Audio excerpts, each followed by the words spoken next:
আমার অবজারভেশন 2026-27 পর্যন্ত একটা অর্থনৈতিক মন্দা চলতে পারে।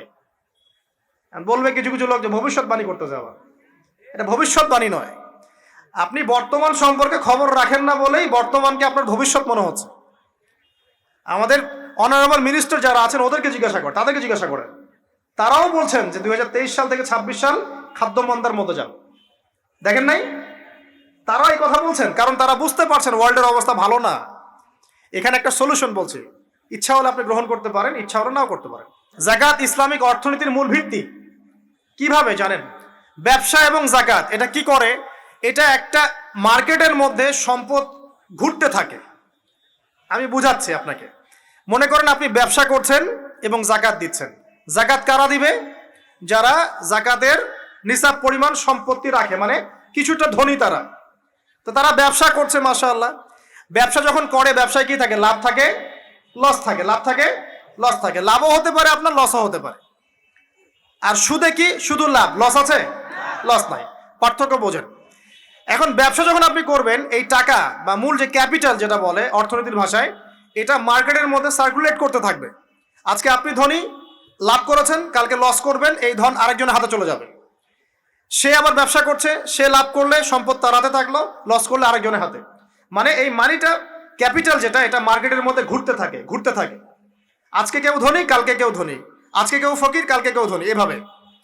এখানে আল্লাহ পাক যাকে ইচ্ছা হয় ধন দেন, যাকে ইচ্ছা হয় দরিদ্র করেন। এটা আল্লাহ পাক নিয়ন্ত্রণ করেন। আবার এর মধ্যে যারা ধনী হবে তারা আবার যাকাত দিবে। কাকে যাকাত দিবে? যে গরিব তাকে। এই কারণে অর্থনৈতিক সাম্য থাকবে এবং টাকা, ক্যাপিটাল মার্কেটে সার্কুলেট করতে থাকবে। এটা হচ্ছে ইসলামিক ইকোনমিক্স। বোঝাতে পারছি না মনে হয়? আর রিবায় কি হবে? রিবায় কোনো লসের চান্স নাই। মানে এখানে ধনী আরো ধনী হতে থাকবে, গরিব আরো গরিব হতে থাকবে, প্লাস যাকাতও দিবে না। তখন সমাজের একটা অংশ অনেক ধনী হবে, আরেকটা অংশ একদম মাটিতে পড়ে যাবে, কোনো ব্যালেন্স হবে না। এই কারণে বিশ্বের একটা অংশ, ওই বিশ্বের একটা বড় অংশ যারা সুদখোর, যেখান থেকে সুদ এসেছে, ওইটা আস্তে আস্তে ধনী হয়ে গেছে এবং বিশ্বের বহু কান্ট্রি আস্তে আস্তে দারিদ্র সীমার নিচে চলে আসছে। এটা শুধু ব্যক্তির ক্ষেত্রেই নয়, এটা সমাজের ক্ষেত্রেই নয়, পুরো বিশ্বেটা হচ্ছে। তো এই হলো রিবা এবং ব্যবসা ভিত্তিক, যাকাত ভিত্তিক ইকোনমিক সিস্টেমের পার্থক্য, বেসিক ডিফারেন্স। রিবার মধ্যে আল্লাহ পাক তার হাত উঠিয়ে নেন, আল্লাহ পাক সেখানে আর ইন্টারফেয়ার করেন না। ঠিক আছে, সুদ খাচ্ছ, তুমি তোমার মতো চলো এখন। আর ব্যবসা ভিত্তিক ইকোনমিক্স চললে আল্লাহ পাক সেখানে কাউকে ধন দিবেন, কারো কাছ থেকে নিবেন। আপনার ধন নিয়ে আমাকে দিবেন, আমার ধন নিয়ে আপনাকে দিবেন। আর আমি যদি ধনী হই, আমি আবার যাকাত দিব, সেই যাকাতের টাকা আবার আপনার হাতে যাবে। কেউ না খেয়ে মরবে না। তো সামনে এই যে বলা হচ্ছে 2023 সাল, শুধু 23 সাল না, আমার অবজারভেশন 2026-27 পর্যন্ত একটা অর্থনৈতিক মন্দা চলতে পারে। বলবে কিছু কিছু লোক যে ভবিষ্যৎবাণী করতে যাওয়া, এটা ভবিষ্যৎবাণী নয়। আপনি বর্তমান সম্পর্কে খবর রাখেন না বলেই বর্তমানকে আপনার ভবিষ্যৎ মনে হচ্ছে। আমাদের অনারেবল মিনিস্টার যারা আছেন ওদেরকে জিজ্ঞাসা করেন, তাদেরকে জিজ্ঞাসা করেন, তারাও বলছেন যে 2023 সাল থেকে 26 সাল খাদ্য মন্দার মধ্যে যান। দেখেন নাই? তারাও এই কথা বলছেন কারণ তারা বুঝতে পারছেন ওয়ার্ল্ডের অবস্থা ভালো না। এখানে একটা সলিউশন বলছি, ইচ্ছা হলে আপনি গ্রহণ করতে পারেন, ইচ্ছা হলে নাও করতে পারেন। আমার তো চাপিয়ে দেওয়ার কোনো ক্ষমতা নাই। ফাযাক্কির ইন্নামা আনতা মুযাক্কির, আপনি শুধু উপদেশদাতা। লাস্তা আলাইহিম বিমুসাইতির, আপনি কারো প্রতি দারোগা নন। কি উপদেশ? এই যে যাকাত, যেটা যাকাত, আমাদের যাকাত যেটা আসে, এটাকে একটু বড় পরিসরে কালেক্ট করার চেষ্টা করতে হবে। করে যদি আমরা সুষ্ঠু বন্টন করতে পারি গরিবদের মাঝখানে, ইনশাআল্লাহ কেউ খাদ্য অভাবে মারা যাবে না ইনশাআল্লাহ। আল্লাহ পাক আমাদেরকে বোঝার তৌফিক দান করুন। এর পাশাপাশি তারা যেটা বলেছেন, ইকোনমিক সেকশনের লিডার যারা আছে তারা যেটা বলছেন এটা ঠিক বলছেন। তারা বলছেন কৃষিভিত্তিক অর্থনীতির কথা বলছেন, এটার সাথে আমি 100% একমত। কারণ আল্লাহ পাকের কোরআন, এই কোরআনের মধ্যে বেশিরভাগ যে অর্থনীতির কথা এসেছে তা হচ্ছে কৃষিভিত্তিক অর্থনীতি। এটা কি জানেন? হয়তো জানেন না। কোরআনে যত ইকোনমিক সিস্টেমের কথা আসছে তার মধ্যে সবচেয়ে বেশি এসেছে কৃষিভিত্তিক অর্থনীতির কথা, তারপর ব্যবসা এবং যাকাত। অতএব তারা ঠিকই বলেছেন, দেশের যারা ইকোনমিক সেকশনে গবেষণা করছেন তারা ঠিক কথাই বলেছেন যে কৃষিভিত্তিক অর্থনীতি হচ্ছে আমাদের অর্থনৈতিক মন্দা দূর করার অন্যতম উপায়। ঠিক বলেছেন, আমি একমত। তো যাকাত, যেটা কথা বলছিলাম, বাম দিকে যাকাত আসবে। তো যাকাত আমরা দিব তো ইনশাল্লাহ ভাই? যাদের, শোনেন, বাংলাদেশে এমন অনেক শিল্পপতি আছে যাদের একজনের যাকাতের টাকা দিয়ে একটা গ্রাম চলতে পারে। আর জাকাতের টাকা কিন্তু শুধু এক বছরে আসবে না, প্রতি বছরেই ঘুরে ঘুরে আসবে। মনে করেন যে আপনাদের এলাকার মধ্যে অনেক বিত্তশালী আছেন, আমি দোয়া করি মন থেকে আল্লাহ পাক বিত্তশালীদের অন্তরটাকে নরম করে দিক এবং ওসমান রাদিয়াল্লাহু আনহুর মতো দানশীল করে দিক। আমরা দোয়া করি, আমরা কারো খারাপ চাবো, সবার জন্য হেদায়েতের দোয়া করব। টাকা থাকতে তো সমস্যা নাই, কিন্তু টাকা থেকে যদি উসমান রাদিয়াল্লাহু আনহু হতে না পারলাম তাহলে সমস্যা।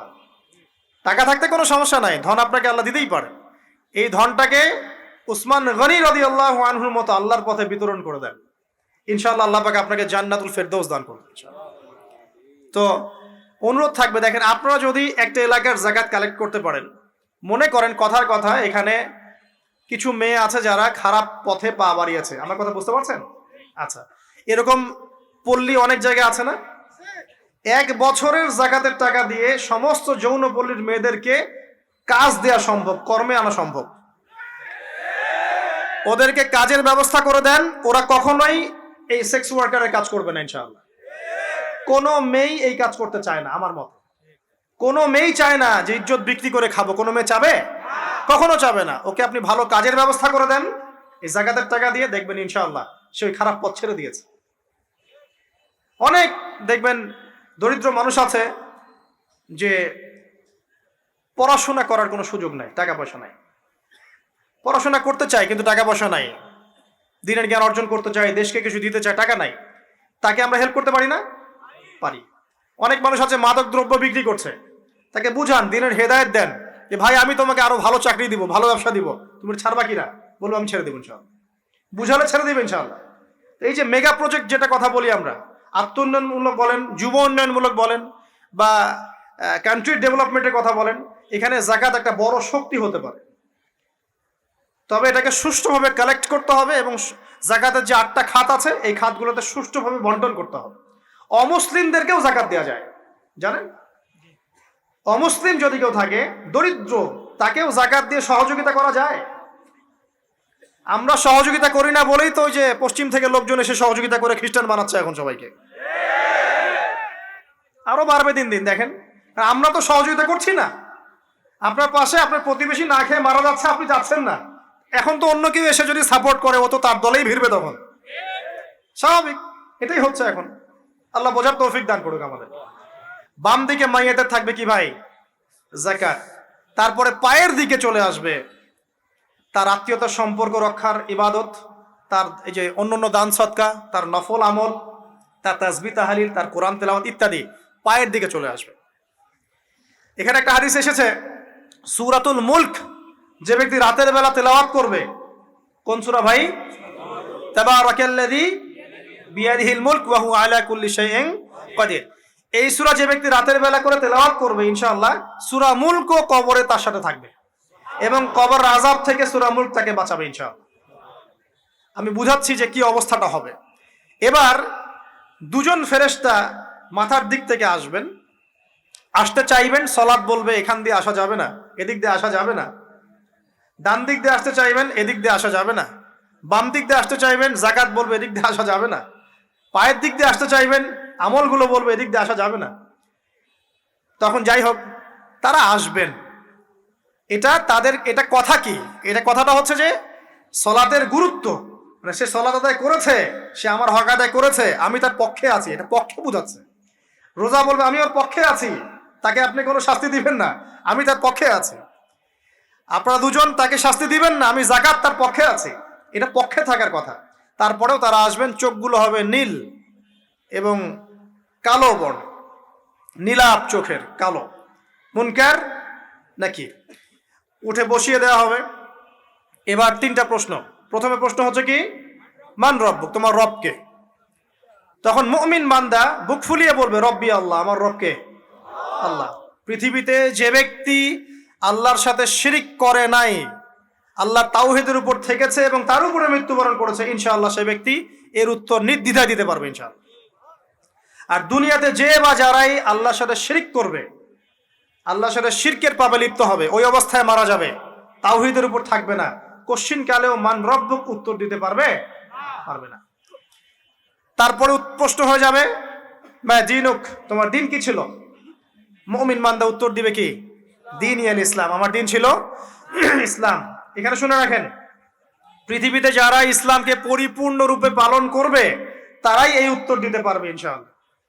যারা ইসলামকে ঠাট্টা বিদ্রুপের হাসি তামাশার পাত্র বানিয়েছে, মন চাইলে কিছু করি, মন চাইলে কিছু করি না, সহজগুলো একটু আমল করি, বাকি কিছুর আমল ধারি না, হ্যাঁ, নামাজ পড়ি, সুদ ছাড়তে পারি না, ঠিক আছে, বছর বছর ওমরা করি, এদিকে ঘুষ দুর্নীতি ছাড়তে পারি না, ইসলামকে ঠাট্টা তামাশার পাত্র বানিয়েছে, এরা কোশ্চিনকালে উত্তর দিতে পারবে না মা দিনুক, দিনে পরিপূর্ণরূপে ইসলামে প্রবেশ করতে বলেছেন আল্লাহ রাব্বুল আলামিন। যারা পরিপূর্ণরূপে ইসলামে প্রবেশ করবে এবং ইসলামের প্রতিটা মৌলিক বিধান মেনে চলবে, ইনশাআল্লাহ তারা এর উত্তর দিতে পারবে। এরপরে আসবে তৃতীয় প্রশ্ন। নবী সাল্লাল্লাহু আলাইহি ওয়াসাল্লামকে দেখানো হবে, যখন দেখানো হবে তখন সূর্য যখন ডুবে যায়, যে দৃশ্যটা আমরা দেখতে পারি না, ওই দৃশ্যটা ভেসে উঠবে এবং মুমিন বান্দা অস্থির হয়ে যাবে, বলবে আমাকে ছেড়ে দাও, আমি নামাজ পড়বো। সুবহানাল্লাহ। কারণ তার কাছে মনে হবে যে আসরের ওয়াক্ত হয়ে গেছে, আসরের ওয়াক্ত হয়ে গেছে, আসরের ওয়াক্ত চলে যাচ্ছে, আমাকে নামাজ পড়তে হবে। চিন্তা করেছেন? ওই যে একটা হাদিস আছে না, যে 7 শ্রেণীর মানুষকে আল্লাহ রাব্বুল আলামিন আরশের ছায়া ছায়া দিবেন, তার মধ্যে এক শ্রেণীর মানুষকে যার অন্তর মসজিদের সাথে ঝুলে থাকে, তার মন মসজিদের সাথে ঝুলে ছিল, এই সূর্য ডুবে গেল বলে আমাকে ছেড়ে দাও, আমি নামাজ পড়তে যাব। তখন ফেরেশতারা বলবেন তোমাকে নামাজ পড়তে দেয়া হবে, তবে তার আগে তুমি এর উত্তর দাও। কি উত্তর? এই ব্যক্তির দিকে তাকাও। তখন নবী সাল্লাল্লাহু আলাইহি ওয়াসাল্লামকে দেখানো হবে, সাল্লাল্লাহু আলাইহি ওয়াসাল্লাম দরুদ পড়বেন, বলা হবে যে এই ব্যক্তির সম্পর্কে তোমার কি ধারণা? মান হাযা রাজুলু বুইসা ফীকুম, এই ব্যক্তি কে, যাকে তোমাদের কাছে পাঠানো হয়েছিল? মুমিন ব্যক্তি নির্দ্বিধায় বলে দিবে যে তিনি হচ্ছেন আমার নবী মুহাম্মদুর রাসূলুল্লাহ সাল্লাল্লাহু আলাইহি ওয়াসাল্লাম। দেখুন, পৃথিবীতে যে বা যারাই নবী সাল্লাল্লাহু আলাইহি ওয়াসাল্লামের সুন্নতের উপর আমল করবে, ইনশাআল্লাহ সে তার উত্তর দিতে পারবে। দুনিয়াতে যারা নবীর সুন্নতের 5 পয়সা পরোয়া করছে না, তার আদর্শের 5 পয়সা দাম দিচ্ছে না, তারা কোশ্চিনকালে উত্তর দিতে পারবে না। নাম হতে পারে আব্দুর রহমান, আব্দুর রহিম, নবীর সুন্নতের ধার ধারে না, তারা উত্তর দিতে পারবে না। তো নবীর সুন্নতের গুরুত্ব কত গভীর, এটা আমাদেরকে এখান থেকে বুঝতে হবে। তাই প্রিয় যুবক ভাইরা, মুসলিম ভাইরা, আমাদের জীবনটাকে নবীর আদর্শ এবং সুন্নতে ঢেলে সাজাতে হবে। সকাল থেকে সন্ধ্যা পর্যন্ত প্রতিটা কাজ করব কার তরিকায়? রাসূলের তরিকা। নামাজ পড়বো তার তরিকা, রোজা, সিয়াম, হজ, যাকাত, আমল, মুআমালাত, আখলাক সব কার তরিকায়? নবী সাল্লাল্লাহু আলাইহি ওয়াসাল্লামের তরিকা অনুযায়ী ইনশাআল্লাহ। আল্লাহ পাক তৌফিক এনায়েত করুন, আমিন। এবার ফেরেশতা দুজন জিজ্ঞাসা করবেন অবাক হয়ে যে তুমি কিভাবে এটা জানলে, তুমি কিভাবে এই 3টা প্রশ্নের উত্তর দিতে পারলে? কারণ বেশিরভাগ মানুষ তো উত্তর দিতে পারবে না, বেশিরভাগ মানুষই এই উত্তর দিতে পারবে না। কারণ কিয়ামতের মাঠে 1999 জন মানুষ জাহান্নামে যাবে, নাউজুবিল্লাহ। তো এটা কঠিন পরীক্ষা। আল্লাহ রাসূল সাল্লাল্লাহু আলাইহি ওয়াসাল্লাম বলেছেন যে নিশ্চয়ই তোমাদেরকে এখানে পরীক্ষায় ফেলা হবে, আর তোমরা যদি এই পরীক্ষা জেনে তোমাদের মৃতদেরকে দাফন করা থেকে বিরত না থাকতে, তাহলে আমি তোমাদেরকে শুনিয়ে দিতাম কবরে কেমন পরীক্ষা হয়। মানে যদি আমরা শুনতে পারতাম যে কবরে কেমন পরীক্ষা হয়, আমরা ভয়ে আমাদের মৃতদেরকে দাফন পর্যন্ত করতাম না। এটা নবীজি বলছেন সাল্লাল্লাহু আলাইহি ওয়াসাল্লাম। তাকে জিজ্ঞাসা করা হবে যে তুমি কিভাবে জানলে এটা? বেশিরভাগ মানুষ তো পারে না উত্তর দিতে। তখন সেই ব্যক্তি বলে বসবে, সেই ব্যক্তি বলবে যে করাতু কিতাব আল্লাহ, আমি আল্লাহর কিতাব এই কোরআন পড়েছি। মুমিন বলবে আমি আল্লাহর কোরআন পড়েছি, ফাআমানতু বিহি, আমি এর উপর ঈমান এনেছিলাম, ওয়া সাদ্দাকতু, এবং সত্যায়ন করেছিলাম। সুবহানাল্লাহ। অতএব দুনিয়াতে যারা দ্বীনের জ্ঞান অর্জন করছে না, কোরআন পড়ছে না, হাদিস পড়ছে না, পড়াশোনার চেষ্টা করছে না, জানার চেষ্টা করছে না, কবরে পাওয়া ডিফিকাল্ট আছে। এটা একটা অন্যতম প্রশ্ন। আমরা কিন্তু মনে করি 3টা প্রশ্ন হচ্ছে, আসলে প্রশ্ন হচ্ছে কয়টা? 4টা। 3টার পরে আরো একটা এক্সট্রা। কিভাবে জানলে? তখন উত্তর দিচ্ছে আমি আল্লাহর কিতাব পড়েছি, ঈমান এনেছি, সত্যায়ন করেছি। সুবহানাল্লাহ। নবী সাল্লাল্লাহু আলাইহি ওয়াসাল্লাম হাদিসের পরের অংশে বলছেন যে যখন কাফের বান্দাকে উঠানো হবে, তখন ডানেও কিছু নাই, বামেও কিছু নাই, সামনে পিছনে কিচ্ছু নাই। মাথার দিক থেকে ফেরেশতারা চলে আসবেন, উঠিয়ে বসানো হবে, প্রশ্ন করা হবে কে তোমার রব? একটাই উত্তর, লা আদরি, আমি জানি না। নাউজুবিল্লাহ। কি তোমার দিন? লা আদরি, আমি জানি না। এই যে আল্লাহর তো খবর নাই, আল্লাহ পাকের বিধান মেনে চলার কোনো খবরই নাই, পরোয়াই নাই। সে জানবে কিভাবে ইসলাম কি জিনিস? সে জানবে কিভাবে আল্লাহ কি জিনিস? ও তো আল্লাহকে চিনেই না। দিব্যি বলে বেড়াচ্ছে মহাবিশ্ব সৃষ্টি হয়েছে বিগ ব্যাং থেকে, আল্লাহ বলে কেউ নাই। মানুষ সৃষ্টি হয়েছে বান্দর থেকে, নাউজুবিল্লাহ। ওই যে ডারউইনের মতবাদ, কি থিওরি অফ এভলিউশন নাকি? হ্যাঁ, তাই তো মনে হয়, অনেকদিন আগে পড়ছি ভাই, ভুলে গেছি এগুলো। তো যাই হোক, মানুষ তো আল্লাহকে চিনছে না। এখনো মানুষ মনে করছে যে আল্লাহ বলতে কেউ নাই। এবং এই মুক্ত চিন্তার নামে, বাক স্বাধীনতার নামে নাস্তিকতার যে চর্চাটা বেড়েছে বাংলায়, এটা আশঙ্কাজনক। বড় বড় বিশ্ববিদ্যালয় থেকে পড়ে আসছে, অনেক সময় দেখলাম বড় বিশ্ববিদ্যালয়ের প্রফেসর, সে বলছে যে মহাবিশ্ব বিগ ব্যাং দিয়ে সৃষ্টি হয়েছে, সৃষ্টিকর্তা নাই এখানে কোনো। তো মুসলিম বিজ্ঞানীর একটা কথা বলতেন যে মানুষ বিজ্ঞান সম্পর্কে অল্প জানলে নাস্তিক হয়ে যায়, আর অনেক গভীর জ্ঞান অর্জন করলে আল্লাহর কাছে আত্মসমর্পণ করে। খেয়াল করে দেখবেন, ডক্টর, ইঞ্জিনিয়ার যারা বড় বড় লেভেলে চলে গেছেন, অনেক সিনিয়র, তারা কিন্তু বেশিরভাগ নামাজি দেখবেন, নামাজ পড়ে, দান সৎকার করে, সমাজ কল্যাণমূলক কাজ করে। তারা কিন্তু রোগীর সেবা করতে গেলেও বলে যে নামাজ পড়িয়েন, রোজা রাখিয়েন, তারা কিন্তু বলে। অনেক ডক্টর আমি দেখেছি এমন, যারা যত বেশি গবেষণা করে তারা তত বেশি আস্তিক হয়ে যায়, আর টুটাফাটা গবেষণা করলে নাস্তিক হয়ে যাবে। কত প্রশ্ন, ইসলামের এটা কেন, ওইটা কেন, ইসলামে বহুবিবাহ কেন, হ্যাঁ, ইসলামে কি পর্দার বিধান কেন, তারপর ইসলামে এত রেস্ট্রিকশনস, এত বাইন্ডিংস কেন, হ্যাঁ, স্বাধীনতা নাই কেন, কত প্রশ্ন। ইসলামের এগেনস্টে কত তীর এখন ছোড়া হচ্ছে। তো এই ব্যক্তি কেমন করে উত্তর দিবে যে মাহদিনুক, তোমার দিন কি? আল্লাহর দিকে কত প্রশ্ন ছোড়া হচ্ছে, কত শিরকের পাপ আমরা করছি, অনেক সময় মুসলিম হয়েও শিরকের পাপ করছি। কিভাবে উত্তর দিবে মান রব্বক? 3 নাম্বার প্রশ্ন যখন করা হবে, এই ব্যক্তিকে দেখো দেখি, সে বলবে যে আমি জানি না এই ব্যক্তিকে, তবে শুনেছিলাম, মানুষের মুখে শুনেছিলাম, মানুষ যা বলতো আমি তাই বলতাম। মানে সে রাসূল সাল্লাল্লাহু আলাইহি ওয়াসাল্লামের নাম শুনেছিল হয়তোবা, কিন্তু তার সুন্নত বা আদর্শ কখনো মেনে চলে নাই, পারলো না। এবার জান্নাতি ব্যক্তি হলে কি হতো? ওই যে সূর্য ডুবছিল যেখানে, তার দৃষ্টির সীমা পর্যন্ত কবরকে প্রশস্ত করে দেয়া হতো, এবং জান্নাতের একটা দরজা তার কবরে খুলে দেয়া হতো। এটা কিভাবে করা হবে সেটা আল্লাহ পাক জানেন, এটার ব্যাখ্যা করার জ্ঞান আল্লাহ আমাদেরকে দেন নাই। যেই মানুষের ক্ষুদ্র জ্ঞানে মানুষ ব্যাকটেরিয়া, ভাইরাস নিয়ে গবেষণা করতে হিমশিম খেয়ে যায়, সে মহাবিশ্বের স্রষ্টা নিয়ে কিভাবে গবেষণা করবে? আল্লাহ পাকের অসীম জ্ঞানের সামনে আমার জ্ঞান কি? খুবই ক্ষুদ্র। একটা হাদিসে এসেছে বুখারী শরীফের মধ্যে, যে একটা মহাসমুদ্রের মধ্যে যদি একটা পাখি 1 ফোঁটা পানি উঠিয়ে নিয়ে যায়, ওই 1 ফোঁটা পানি হচ্ছে মহাবিশ্বের জ্ঞান, আর বাকি পুরো মহাসাগর হচ্ছে আল্লাহ পাকের জ্ঞান। তো আমরা এই ক্ষুদ্র জ্ঞানের মানুষ হয়ে আল্লাহর জ্ঞানকে কেমন করে পেনিট্রেট করতে পারি? তো আল্লাহ পাক জান্নাতের দরজাগুলো খুলে দিবেন, একটা দরজা খুলে দিবেন, সেখান থেকে বাতাস আসবে, সে জান্নাতের নাজ নেয়ামত উপভোগ করতে থাকবে, এবং তার রূহটাকে সবুজ রঙের পাখির আকৃতিতে জান্নাতে রেখে দেওয়া হবে। ইল্লিন মানে ওখানে জান্নাতের নিয়ামত সে পাবে। এটাকে বলা হয় দারুল বারজাখ বা বারজাখের জীবন। জীবন অনেকগুলো, একটা ছিল রুহের জগৎ। রুহের জগতে আমরা সবাই ছিলাম।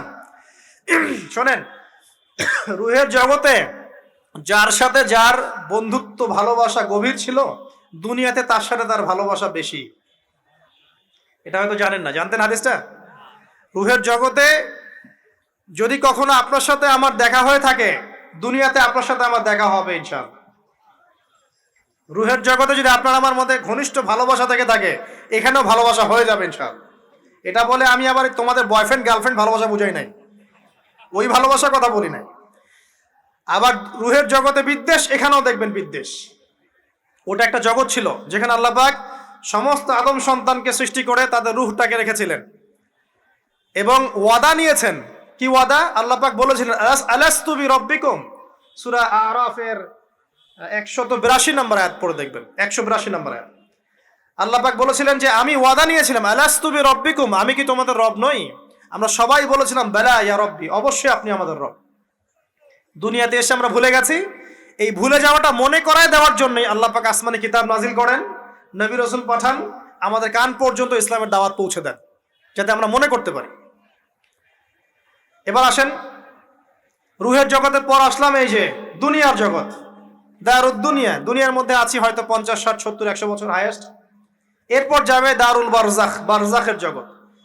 পাপী ব্যক্তি হলে জাহান্নামের দরজা খুলে দেওয়া হবে, আর জাহান্নামের সে আযাব ভোগ করতে থাকবে। এবং পুণ্যবান ব্যক্তি হলে জান্নাতের দরজা খুলে দেওয়া হবে এবং এর নাজ নেয়ামত সে ভোগ করতে থাকবে। তখন তাকে বলা হবে এটা জান্নাতের সেই জায়গা যেখানে তুমি থাকবে। এটা দেখার সাথে সাথে, শোনার সাথে সাথে তার যে খুশি, উৎফুল্লতা আরো অনেক বেড়ে যাবে।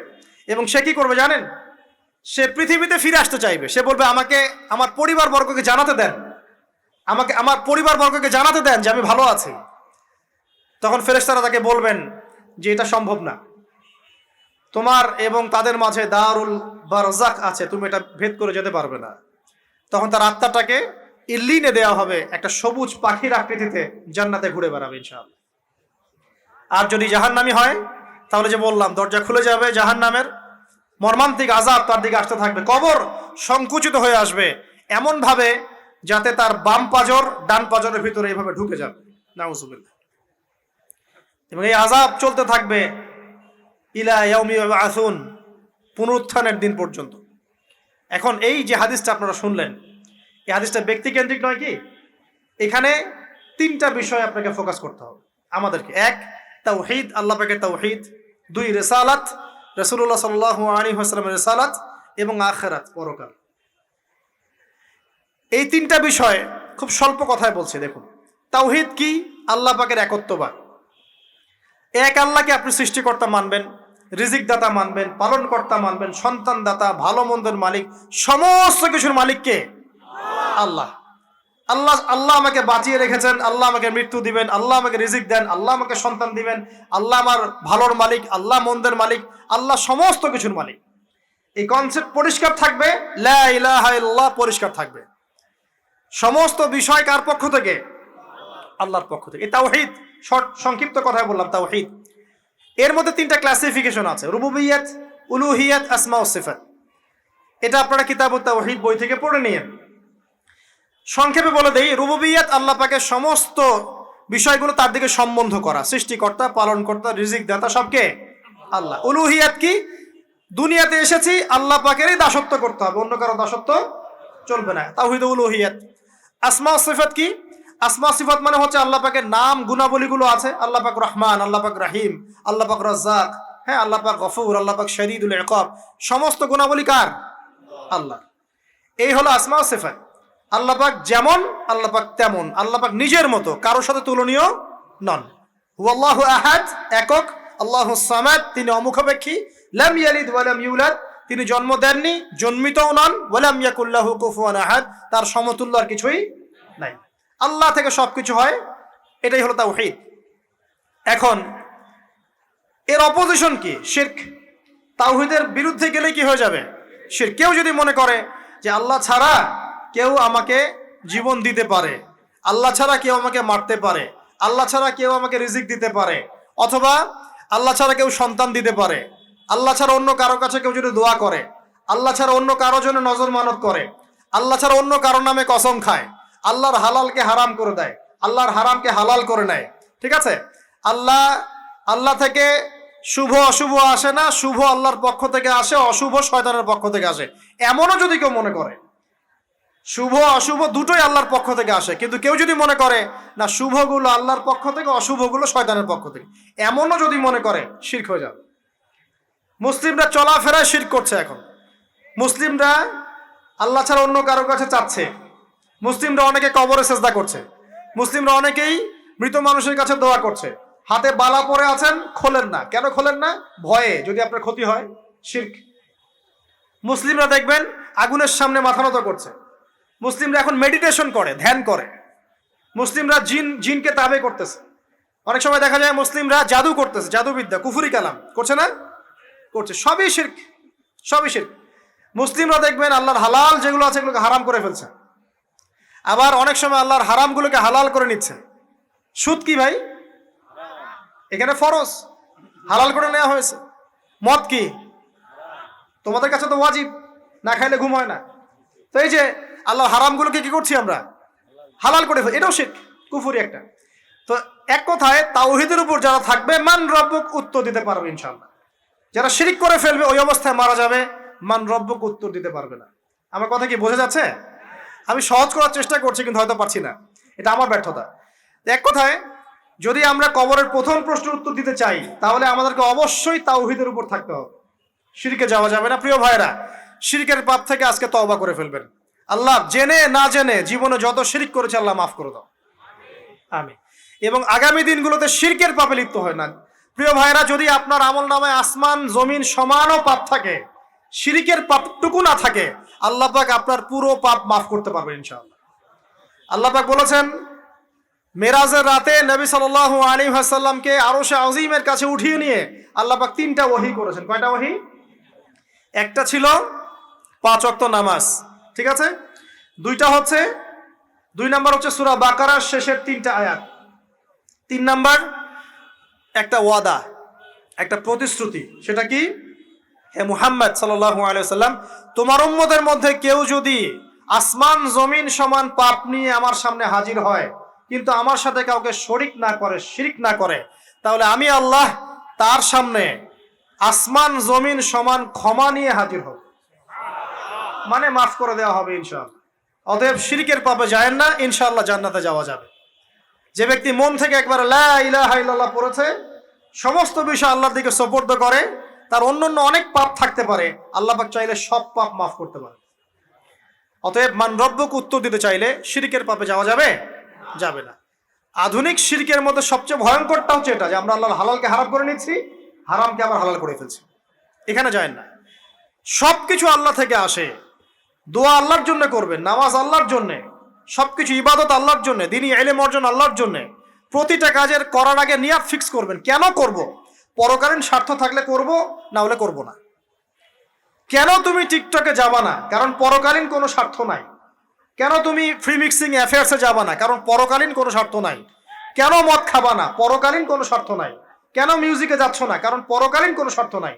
কেন তুমি এই যে সুদ খাবা না? কারণ পরকালীন কোনো স্বার্থ নাই। যে কাজে পরকালীন কোনো স্বার্থ নাই সে কাজে কোনো মুমিন মুসলিম নাই। কেন নামাজ পড়বো? কারণ পরকালীন স্বার্থ আছে। কেন রোজা রাখবো? পরকালীন স্বার্থ আছে। কেন আমি হালাল বিয়ে করব, হারাম জেনায় যাব না? পরকালের স্বার্থ আছে। কেন আমি যাকাত দিব, ব্যবসা করব, সুদ খাবো না? কারণ পরকালের স্বার্থ আছে। কেন ইসলামের দাওয়াত দিব? পরকালের স্বার্থ আছে। কেন হাদিস প্রচার করব? কারণ পরকালের স্বার্থ আছে। ইসলামের জন্য সবর করব কেন? পরকালের স্বার্থ আছে। পরকালের স্বার্থ যেখানে, মুসলিম সেখানে। পরকালীন স্বার্থ নাই, আমরা নাই। প্রত্যেকটা কাজ করার আগে নিয়তটা ফিক্স করতে হবে, পরকালের কোনো স্বার্থ আছে? যদি বলে হ্যাঁ আছে, তাহলে করবে। স্বার্থ নাই, আমি নাই। কোনো ফুজুল কি বাত বা ফাহেসা কোনো কাজ, এসব কাজে আমরা নাই, বিকজ এগুলোতে কোনো পরকালীন স্বার্থ নাই। ব্যাস, আমাদের জীবনের প্রতিটা মোমেন্ট, প্রতিটা সেকেন্ড আল্লাহর দেয়া দান। আমি নিজের ইচ্ছার মতো এটাকে অপব্যয় করতে পারি না। মিউজিক শুনতে চান, আপনি সং পছন্দ করেন, আপনি নাশিদ শোনেন, ইসলামিক নাশিদ শোনেন, ওখানে আপনার ইমান একটু দীপ্ত হবে, পরকালীন স্বার্থ আছে। আপনি নিজের যৌন চাহিদাকে দমন করতে পারছেন না, হালালভাবে বিয়ে করে নেন। বিয়ে করার পর আপনি যত ইচ্ছা স্ত্রীকে মহব্বত করেন, প্রত্যেকটা মহব্বতে নেকি পাবেন। এমনকি স্ত্রীর দিকে নেক নজরে তাকাবেন, তাতেও নাকি। তার মুখে খাবার তুলে দেবেন, তাতেও নাকি। তার হাত ধরে হাঁটবেন, তাতেও নাকি। তাকে নিয়ে রাত্রে চাঁদ দেখবেন, তাতেও নাকি। আপনি আপনার নিয়তটাকে চেঞ্জ করেন, কাজের ডাইরেকশন চেঞ্জ করেন। পরকালের স্বার্থ থাকলে করবো, না হলে করবো না। আপনি পছন্দ করেন ঘুরে বেড়াতে, আল্লাহর দিনের দায়ী হয়ে ঘুরে বেড়ান না, সমস্যা কি? আল্লাহর জমিন ঘুরে দেখেন, এসব অবান্তর কাজে লিপ্ত না থাকে আল্লাহ পাকের নিদর্শনগুলো ঘুরে দেখেন, আপনার ইমান বাড়বে ইনশাআল্লাহ। আপনার সংস্কৃতি ভালো লাগে, ইসলামিক সংস্কৃতি মেনে চলেন। আপনি কবিতা লিখতে ভালোবাসেন, ইসলামিক কোনো কবিতা লেখেন। আপনি উপন্যাস পড়তে ভালোবাসেন, ইসলামিক কোনো উপন্যাস পড়েন। আমি বলছি না এগুলোর বাইরে কোনো পড়াশোনা করা যাবে না, এমনটা আমি কিন্তু বলছি না। আমি বলছি আপনি আপনার পুরো কাজটাকে আগে ফিক্স করবেন, পরকালের কোনো স্বার্থ আছে কি নাই। যদি হ্যাঁ দেখা যায় হ্যাঁ পরকালের স্বার্থ ঠিক আছে, অবশ্যই করেন, কোনো সমস্যা নেই। আল্লাহ পাক বোঝার তৌফিক দান করুন। তো দেখুন প্রিয় ভাইরা, শিরকের পাপে যাওয়া যাবে না। এই শিরকের পাপ না থাকলে আমল নামায় ইনশাআল্লাহ আমরা জান্নাতে যাব এবং কবরের উত্তর দিতে পারবো ইনশাআল্লাহ। মান রব্বুক উত্তর পাস ইনশাআল্লাহ। তারপরে কি? মাদিনু। এক কথায় ইসলামের অনেক বিধিবিধান আছে, নামাজ, কালিমা, সওম, যাকাত, হজ সব আছে। আমর বিল মারুফ নাহি আনিল মুনকার, পিতামাতার খেদমত, প্রতিবেশীর অধিকার, স্ত্রীর অধিকার, তারপরে সন্তানদের অধিকার, যাকাত, সবকিছুই আছে। এখন যদি ইসলামের কিছু অংশকে মেনে নেন, কিছু অংশকে না মানেন, এটা কিন্তু কুফরি। ইসলামের কিছু অংশকে মানছেন, কিছু অংশকে মানছেন না, এটা কিন্তু কুফরি। ইসলামের পরিপূর্ণ বিধানটাকে যদি মেনে চলেন, ইনশাআল্লাহু আযজা ওয়া জাল আপনি মা দীনুক উত্তর দিতে পারবেন। আপনি আমল করতে পারেন না পারেন, মনে করেন আপনি আমল করতে পারছেন না, কিন্তু আপনি আকীদা পোষণ করছেন যে হ্যাঁ ইসলামে যা আছে আমি সবকিছু মেনে চলি, কিন্তু হয়তো আমল করতে গিয়ে আমি পারছি না। আমি হয়তো নামাজ 5 ওয়াক্ত পড়তে হয়, আমি জানি, আমি মানি, কিন্তু আমার মাঝে মাঝে মিস হচ্ছে, মাঝে মাঝে আমি জামাত মিস করে ফেলছি। আপনি মানেন যে সওম রাখতে হয়, মাঝে মাঝে আপনার সওম মিস হয়ে যাচ্ছে, কিন্তু আপনি বিশ্বাস করেন যে হ্যাঁ আপনি সওম রাখতে হয়, আপনার আকীদা ঠিক আছে। আপনি যাকাত দেন নাই এতদিন, কিন্তু আকীদা রাখেন হ্যাঁ দিতে হয়, আমি সুযোগ পেলে দিয়ে দিব। এই যে কনসেপ্টটা ক্লিয়ার রাখা যায় না, ইসলামের বিধানগুলো প্রতিটা আমি মানি মন থেকে, হয়তো আমল করতে গিয়ে আমি পেরে উঠতেছি না বা হয়ে উঠছে না। ইনশাআল্লাহ একদিন না একদিন আল্লাহ পাক আপনাকে তৌফিক দিবে, ইনশাআল্লাহ আল্লাহ পাক তৌফিক দান করুক। কিন্তু কনসেপ্ট যদি ক্লিয়ার না থাকে যে আমি কিছু অংশ মানি, কিছু অংশ মানি না, এটা ইসলাম হলো না।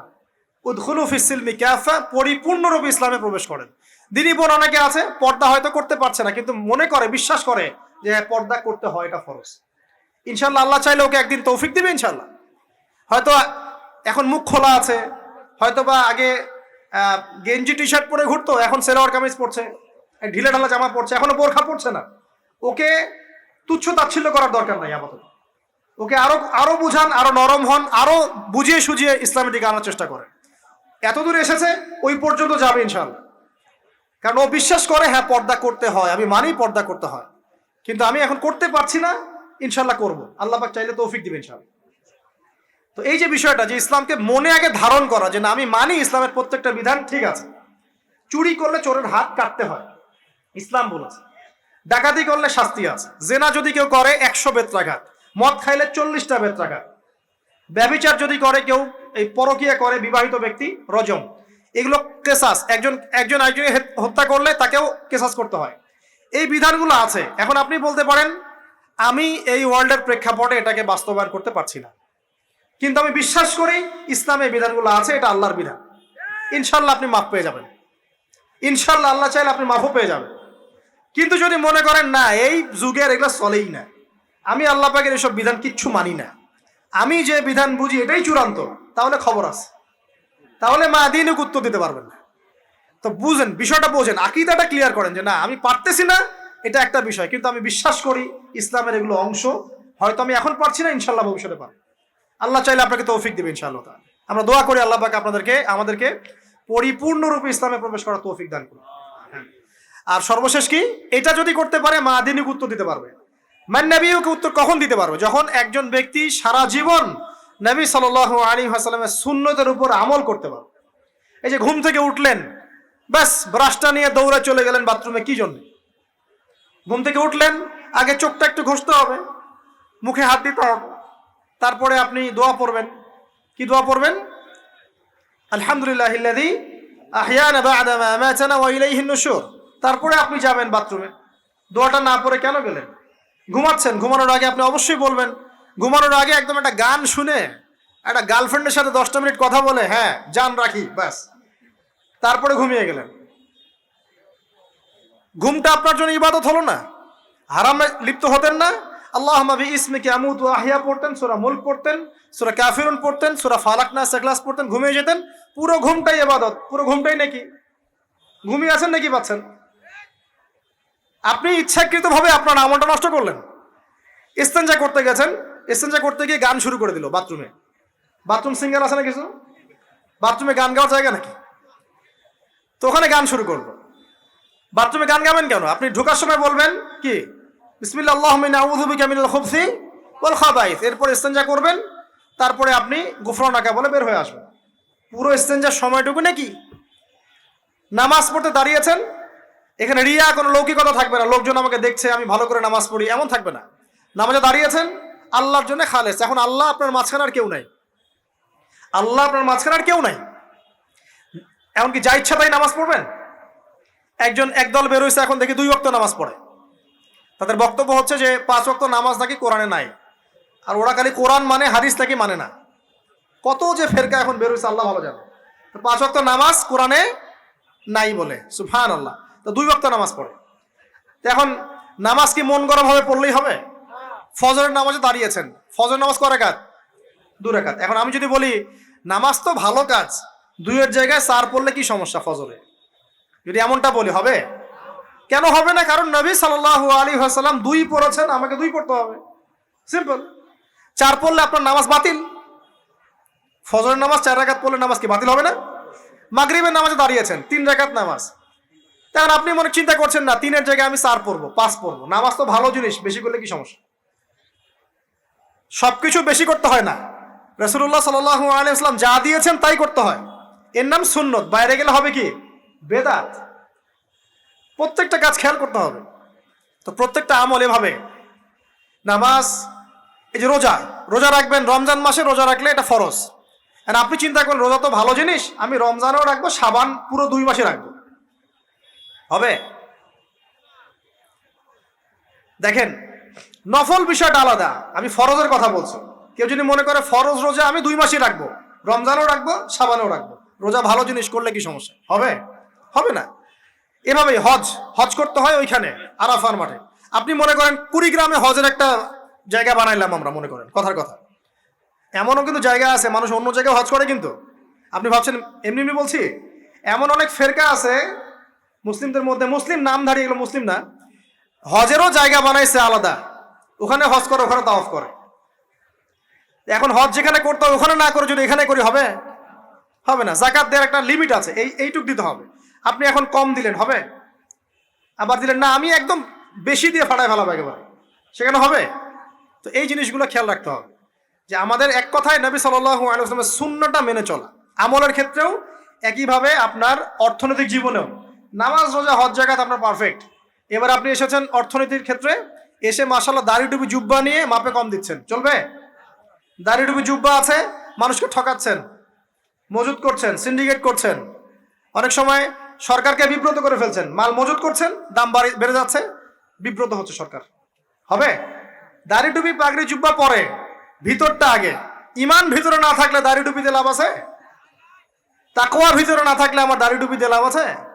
মুহসিন হতে হবে। সো ইকোনমিক সেকশনে গিয়েও নবীর আদর্শ ভুলে যাওয়া যাবে না, সেখানেও তার আদর্শ মেনে চলতে হবে। এভাবেই সমাজ জীবন, পরিবার, সর্বক্ষেত্রেই নবীর সুন্নাহ মেনে চললে পরে ওই ব্যক্তিকে উত্তর দেওয়া যাবে ইনশাআল্লাহ, তিনি আমাদের নবী মুহাম্মদ রাসূলুল্লাহ সাল্লাল্লাহু আলাইহি ওয়াসাল্লাম। সর্বশেষ গিয়ে বলা হবে কিভাবে জানলে?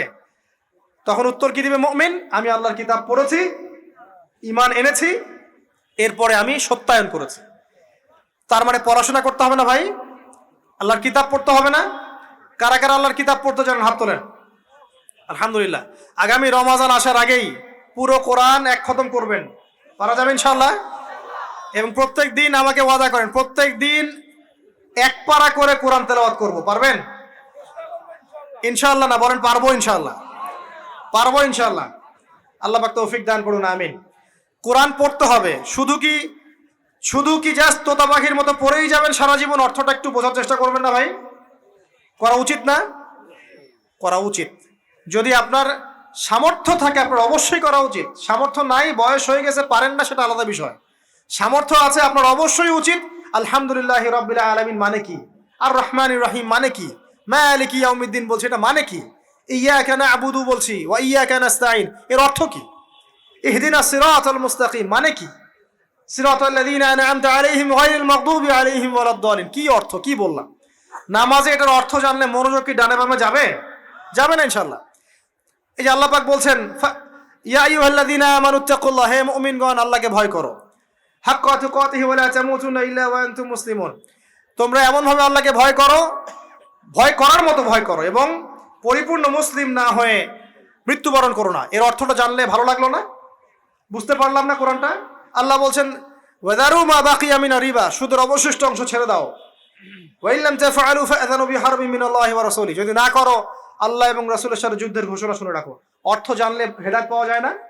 অতএব অর্থটা জানার চেষ্টা করেন। আল্লাহ পাক তৌফিক ইনায়েত করুন। অর্থ বোঝার ক্ষেত্রে যদি কোনো প্রতিবন্ধকতা পান সামনে, আলেম ওলামার কাছে যাবেন, জিজ্ঞাসা করে অর্থ জেনে নেবেন।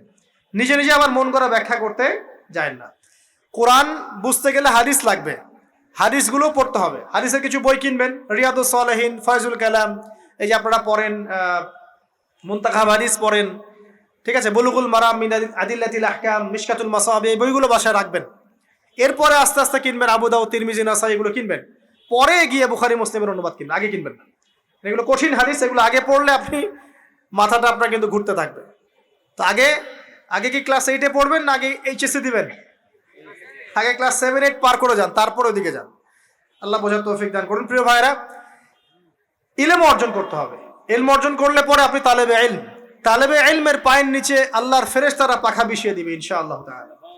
ইলম অর্জন করে আপনি যখন আলেম হবেন বা দ্বীনের জ্ঞান অর্জন করবেন, তখন আপনি দাওয়াতের কাজও করতে পারবেন। আপনার দাওয়াতে যত মানুষ ইসলামের দিকে আসবে, সমস্ত নেকি আপনি পাবেন ইনশাআল্লাহ। এবং যখন আপনি আরো বড় আলেম হয়ে যাবেন, আল্লাহ তৌফিক দান করুন, তখন আসমানের যত মাখলুক এবং জমিনের যত মাখলুক, এমনকি গর্তের মধ্যে যে পিপিলিকা আছে সেগুলাও, এমনকি সাগরের নিচের মাছ আপনার জন্য ইস্তেগফার করবে, দোয়া করবে ইনশাআল্লাহ। আল্লাহ পাক আমাদের সবাইকে শিরক মুক্ত আমল করার তৌফিক দান করুন, আমিন। আল্লাহর তাওহীদের উপর থাকার তৌফিক দান করুন, আমিন। আল্লাহ পাক আমাদের সবাইকে দ্বীন ইসলাম পরিপূর্ণরূপে পালন করার তৌফিক দান করুন, নবী সাল্লাল্লাহু আলাইহি ওয়াসাল্লামের আদর্শ মেনে চলার তৌফিক দান করুন, এবং দ্বীনের জ্ঞান অর্জন করার তৌফিক দান করুন। দুনিয়াতে আমরা যতদিন বেঁচে থাকবো, ইসলামের উপর যেন বেঁচে থাকতে পারি, এবং আমাদের মৌতের পর দারুল বারজাখ বা কবরের এই জিন্দেগি, আল্লাহ পাক আমাদেরকে এই ভয়াবহ ফিতনা থেকে, আযাব থেকে হেফাজত করুন, আমিন। সবাই একটা দোয়া পড়েন আমার সাথে, আল্লাহুম্মা ইন্না নাউযু বিকা মিন আযাবিল কবরি ওয়া আযাবি জাহান্নামা ওয়া মিন ফিতনাতিল মাহইয়া ওয়াল মামাত ওয়া মিন শাররি ফিতনাতিল মাসিহিদ দাজ্জাল। আল্লাহ রাব্বুল আলামিন আমাদের সবাইকে ইসলামের জন্য কবুল করুন, আমিন।